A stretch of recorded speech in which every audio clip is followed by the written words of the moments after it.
Une fois de plus, ils ont ouvert le feu. Le 13 avril 2025, les Houthis ont tiré 2 missiles balistiques contre des cibles militaires israéliennes depuis l'intérieur du Yémen. En quelques secondes, les sirènes d'alerte aérienne ont retenti à Tel Aviv et à Jérusalem. Ces missiles sont rapides, bruyants et mortels, mais ils ne visaient pas uniquement Israël. Ils repoussaient les limites et provoquaient un adversaire plus puissant. Car dans les eaux internationales, juste au large, une alerte maximale était déjà en vigueur pour le groupe aéronaval américain.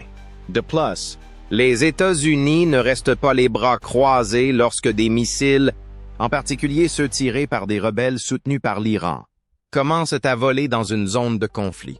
Le couperet est tombé. Que s'est-il réellement passé après le tir des missiles? Et dans quelle mesure cela a-t-il failli déclencher quelque chose de bien plus grave? Il ne s'agissait pas simplement d'un tir de missile par les Houthis.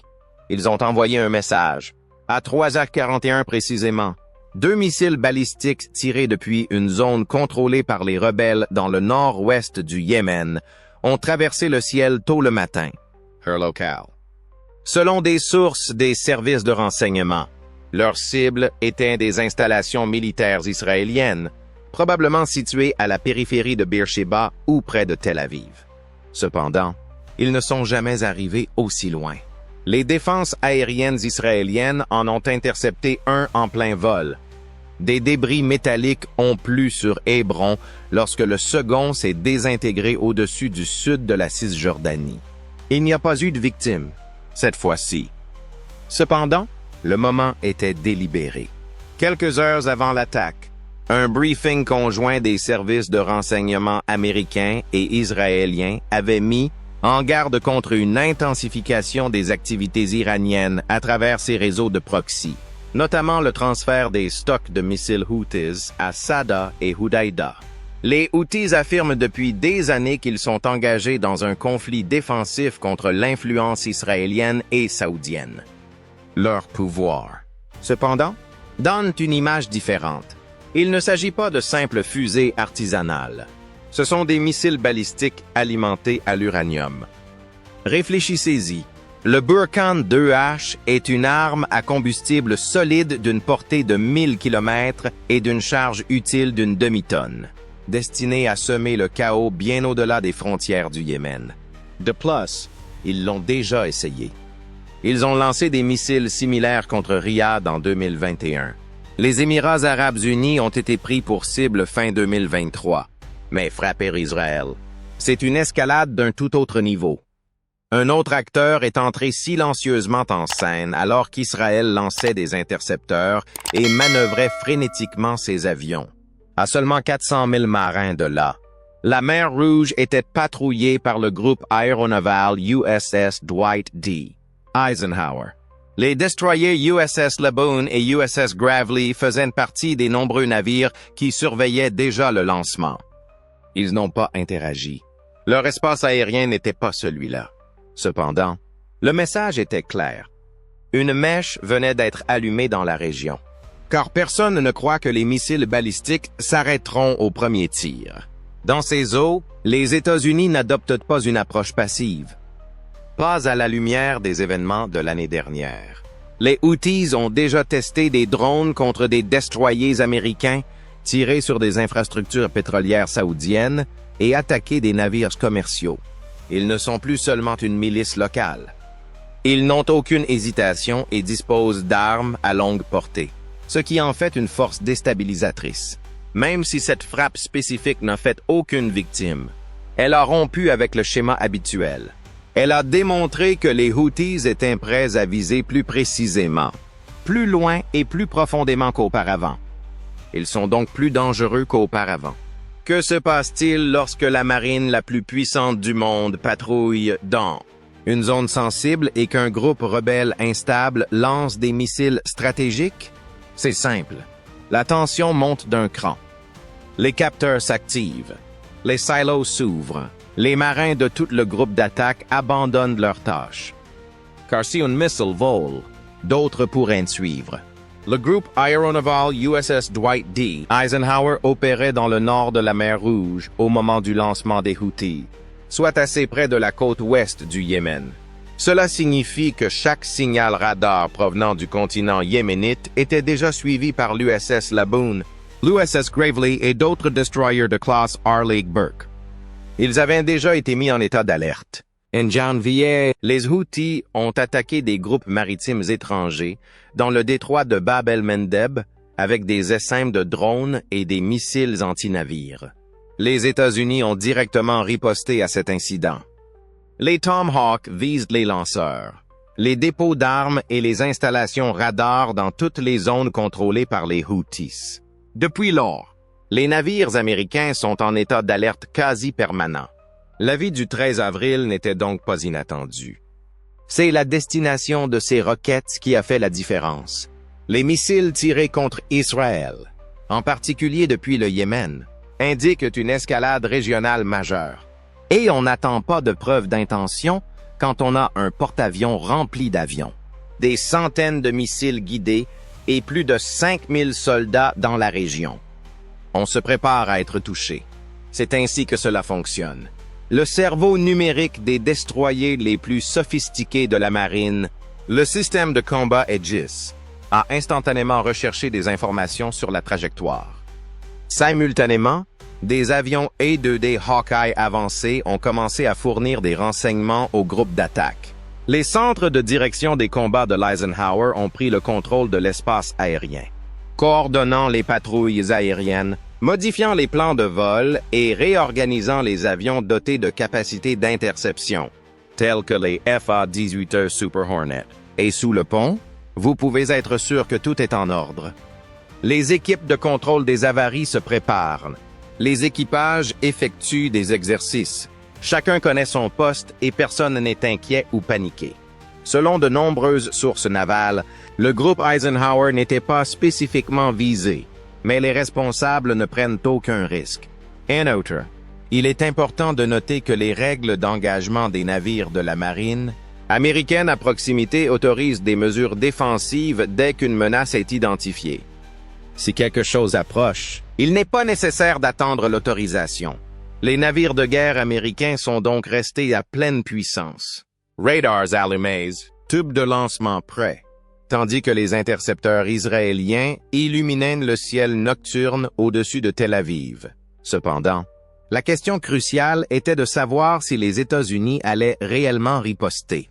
Les États-Unis n'étaient pas vraiment d'humeur indulgente après des années de menaces des Houthis et de nombreuses attaques contre des cibles militaires et économiques dans la mer Rouge. Et cela fait toute la différence. Des images satellites et des analystes militaires ont signalé le repositionnement silencieux de 2 bombardiers B-1B Lancer depuis Diego Garcia. Une frappe aérienne défensive contre un site radar Houthi qui aurait contribué au lancement du missile a été confirmée par le CENTCOM le soir même. Une seule arme guidée avec précision et un réveil brutal, sans civil, sans avertissement. Mais ce n'était qu'un avant-goût. Les États-Unis ont lancé une attaque coordonnée contre plusieurs cibles militaires Houthis en moins de 48 heures. Parmi celles-ci figuraient des sites de défense aérienne près de Houdaïda, des sites soupçonnés d'abriter des missiles et des centres de commandement et de contrôle. Des images provenant de sources locales ont révélé d'autres explosions, qui indiquaient probablement que des dépôts de munitions ou de carburant avaient été touchés, avec une précision effrayante. Des missiles de croisière, probablement des Tomahawks tirés depuis des destroyers dans la mer Rouge, ont frappé leur cible. Contrairement à l'artillerie conventionnelle ou aux frappes aériennes, ces missiles à guidage GPS volant à basse altitude glissent sous les radars et épousent le relief avant de s'écraser comme un train de marchandises sur leur cible. Quand on les entend, il est déjà trop tard. Dans le même temps, les systèmes radars des Houthis ont probablement été brouillés par les équipes de guerre électronique de la marine, ce qui a rendu difficile la planification d'une contre-attaque. L'objectif était de désorienter, aveugler et de paralyser, et non pas simplement de détruire du matériel. Et cela a fonctionné. Les médias Houthis sont restés silencieux pendant 72 heures après la réaction américaine. Aucune déclaration de défi, Aucune vidéo de victoire, juste le silence. Cela en dit long sur un groupe qui se nourrit de propagande. Cela allait au-delà d'une simple vengeance. Elle a servi de déclaration et de message à la fois aux Houthis et à leurs partisans à Téhéran. Nous réagirons rapidement, stratégiquement et sans hésitation si vous escaladez. De plus, Latitude, plutôt que la simple puissance de feu, a confirmé le message. Des destroyers sont maintenus, une image radar continue sur la mer Rouge et le détroit de Bab el-Mandab. Les opérations des porte-avions se sont poursuivies. Des patrouilles aériennes de combat de l'Eisenhower ont effectué des sorties quotidiennes et les troupes navales américaines sont restées dans la région. Il ne faut pas oublier qu'il ne s'agissait pas d'un acte de guerre. Il s'agissait d'une démonstration de force planifiée. Le territoire contrôlé par les rebelles de Sanaa ou Carpet Bomb n'a pas été rasé par les États-Unis. Cela aurait été imprudent et disproportionné. Mais ils ont envoyé un message fort en retirant soigneusement des biens importants. Nous vous reconnaissons. Nous sommes prêts. Et nous ne serons pas aussi courtois la prochaine fois. Les dirigeants Houthis ont repoussé les limites pendant des mois en attaquant des pétroliers, en menaçant leurs alliés et en exhibant des armes iraniennes comme des trophées. Ils ont continué à pousser et pousser. Cette fois-ci, ils ont été sévèrement punis. La question est maintenant de savoir si cela est suffisant. Qu'en pensez-vous? Les attaques suivantes ont-elles été empêchées par la force de la réponse américaine? Ou auraient-ils dû frapper plus fort? Laissez vos commentaires ci-dessous. Cependant, les Houthis ont dû apprendre une leçon difficile. La puissance de feu n'est pas la seule source de la puissance militaire américaine. Elle provient de systèmes capables de percevoir, de réfléchir et d'agir avant même qu'une menace ne se présente. Analysons cela maintenant. La détection est la première ligne de défense lorsque des missiles sont lancés, que ce soit depuis les airs, la mer ou la terre, des États-Unis. Le système de combat Aegis, une plateforme informatisée de gestion des combats qui sert de centre de contrôle pour tout ce qui se passe dans le ciel, est chargé de cette tâche pour la marine. Il utilise le radar ANSP-1DV, un monstre à réseau phasé capable de surveiller plus de 100 cibles à la fois et de balayer des centaines de kilomètres dans toutes les directions. Ainsi, les navires tels que l'USS Gravely et l'USS Laboon n'ont pas attendu de voir l'impact lorsque les Houthis ont lancé leurs 2 petits missiles balistiques le 13 avril. Avant même que les missiles n'atteignent leur altitude maximale, ils connaissaient déjà leur trajectoire. Ils auraient réagi rapidement, violemment et par vagues si l'une de ces menaces avait été dirigée contre le groupe aéronaval. Les missiles solaires SM-6 et SM-2 auraient constitué la première ligne de défense. Ces armes de défense ponctuelle ne sont pas des armes classiques. Les cellules du système de lancement vertical des destroyers de classe Arleigh-Burke tirent des missiles balistiques, des missiles de croisière et des avions, entre autres menaces à grande vitesse et à haute altitude, que la famille de missiles Standard est conçue pour abattre. Ces missiles peuvent atteindre des cibles situées jusqu'à 150 km et utilisent un guidage radar actif. Mais que se passe-t-il si quelque chose passe à travers? C'est alors que commence le combat rapproché. Voici le C-RAM, un système hybride qui intègre le lanceur Rolling Airframe Missile, RAM, avec le radar et le système de contrôle de tir du phalanx. Il est conçu pour éliminer rapidement les menaces à courte portée. Il Suite verrouille et tire de lui-même. Aucun bouton n'est actionné. Le bouton, c'est le système.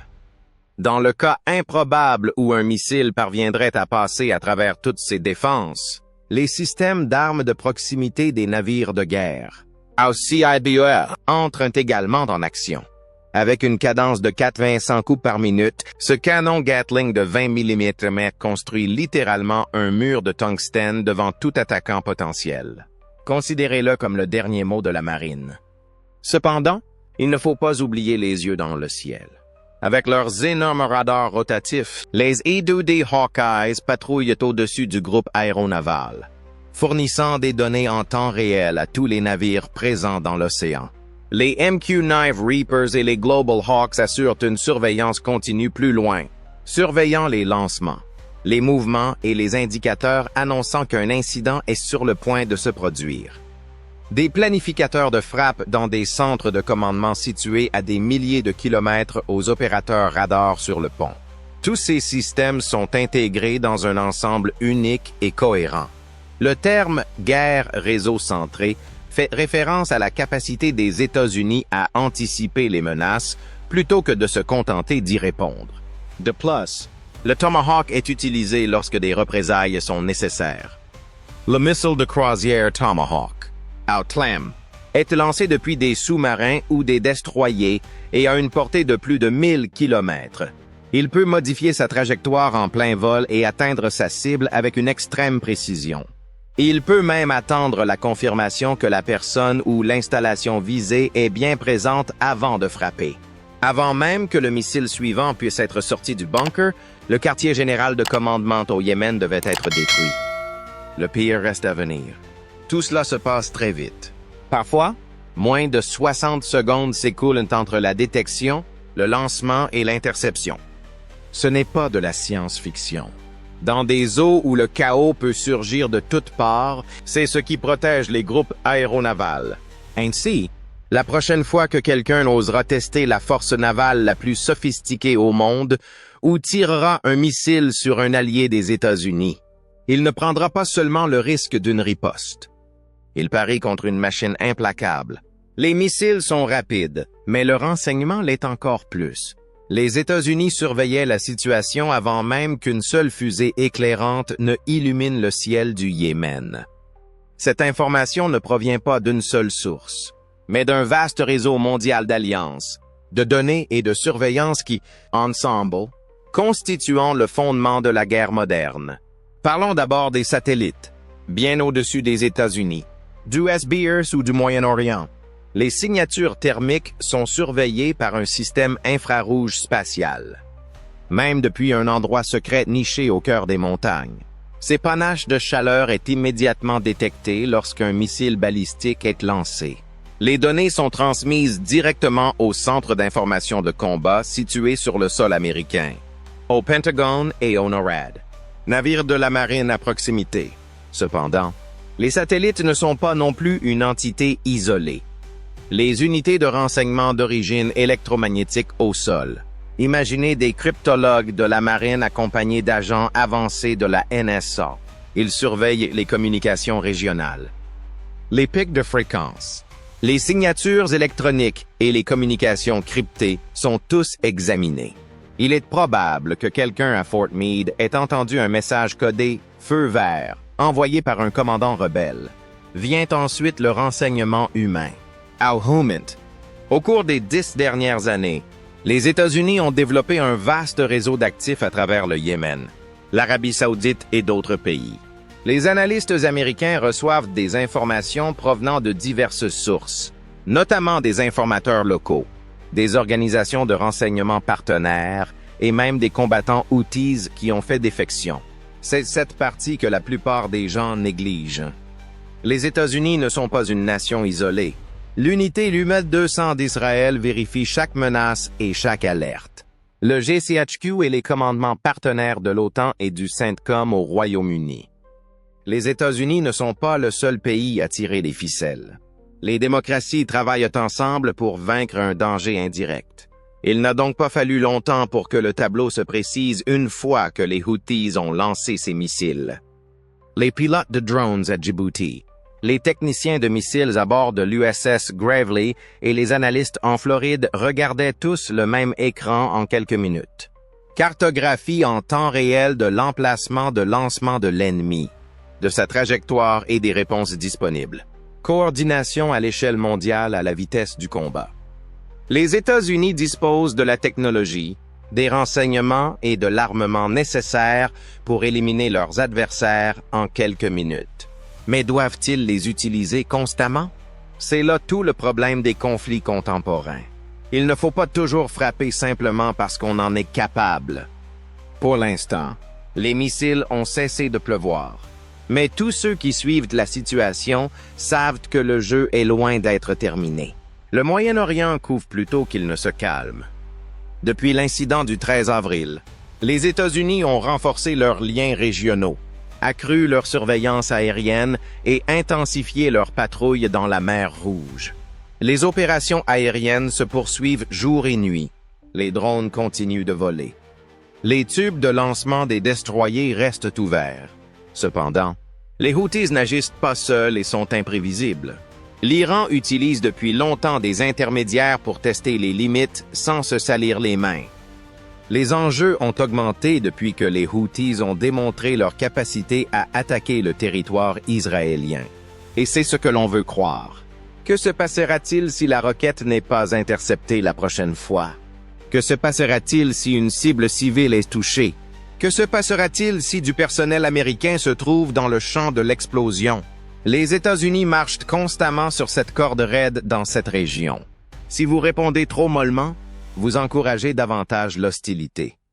Si vous frappez trop fort, vous risquez d'entraîner tout le monde dans un conflit local. La marine américaine reste présente, armée, et continue de patrouiller dans toutes les zones. Et elle ne se posera pas de questions lorsque le prochain danger apparaîtra. Le coup a été tiré par les Houthis. Les États-Unis ont répondu. Que devraient faire les États-Unis selon vous? Avant que les choses ne dégénèrent, faut-il doubler la mise ou baisser le ton? Donnez-nous votre avis dans la section commentaires. Nous aimerions connaître votre avis. Si vous étiez aux commandes, comment réagiriez-vous? N'oubliez pas d'activer la cloche de notification pour ne manquer aucune attaque. D'aimer cette vidéo et de vous abonner pour plus d'analyses en direct. Merci de votre attention et restez vigilants, car le prochain tir est peut-être déjà prévu.